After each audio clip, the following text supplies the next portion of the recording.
இன்னைக்கான reaction video இதோ.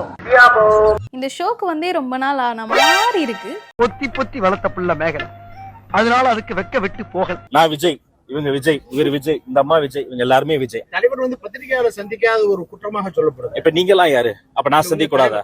நாயா நான் விஜய், இவங்க விஜய், இவர் விஜய், இந்த அம்மா விஜய், இவங்க எல்லாருமே விஜய்.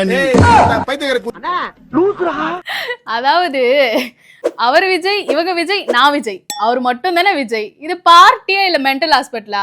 தெரியாம நடந்துருச்சுமா, நடக்க கூடாதது நடந்துருச்சுமா, சாரிமா. இப்படிதான் பேசிட்டு தெரிஞ்சிட்டு இருக்கீங்க. இதுக்குதான் உங்களை தற்கொலைன்னு சொல்லிட்டு இருக்காங்க. கொஞ்சம் தெளிவா பேசுங்க. எனக்கு ஒரு கமெண்ட் வந்துரும். சார் நீங்க மைண்ட் வாய்ஸ் நினைச்சு சத்தமா பேசிட்டு இருக்கீங்க. என் வயது என்னவோ அதுதான் என் புரிதல் டிஎம்கே பற்றியது. நான் கண் திறந்த போது பார்த்த சூரியன் தான். நாளை சூரியன் வரும், அப்ப உதயம் வரும், உதயநிதியும் வருவாரு.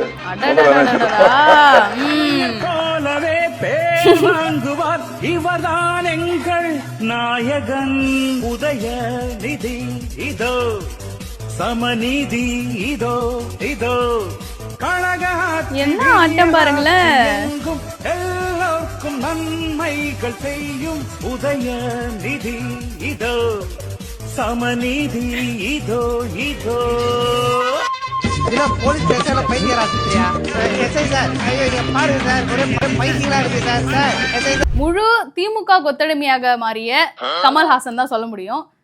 சொம்பு தூக்கலாம், அதுக்குன்ட்டு அண்டா சைஸ்ல தூக்கிட்டு வர்றது.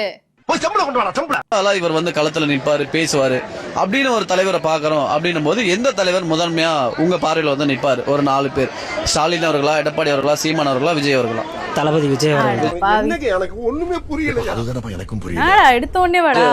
என்னென்ன பிரச்சனைக்கு முதன்மையா வந்து மக்கள் கூட களத்துல நின்று இருக்காரு? அது சொல்லவே முடியாது ப்ரோ, சொல்லவே முடியாது. நிறைய ஒரு 3 மட்டும் சொல்லுங்க. ஜல்லிக்கட்டு கட்சி ஆரம்பிச்சு கேக்குறேன். ஜல்லிக்கட்டுக்கு அவர் வந்து நின்னாரு, போராடல. ஆரம்பிச்சுன்னா கட்சி ஆரம்பிச்சப்ப எனக்கு சரியா தெரியல. இது சரியா தெரியலன்னா பேசக்கூடாது.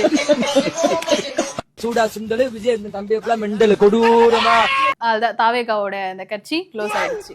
அதாவது பேசுங்க, பேச வேணான்ட்டு சொல்ல, ஒரு டேட்டா இப்படி பண்ணிருக்காரு, அப்படி பண்ணிருக்காரு, இந்த போராட்டம் நடந்திருக்கு, மக்களுக்காக வந்திருக்காங்க அப்படின்னு சொல்லிட்டு அந்த டேட்டாவை கலெக்ட் பண்ணி பேசினா கொஞ்சம் தெளிவா இருக்கும். ரெடி எம்டி சார், யாரும் உங்களை தற்கொலைன்னு சொல்ல மாட்டாங்க.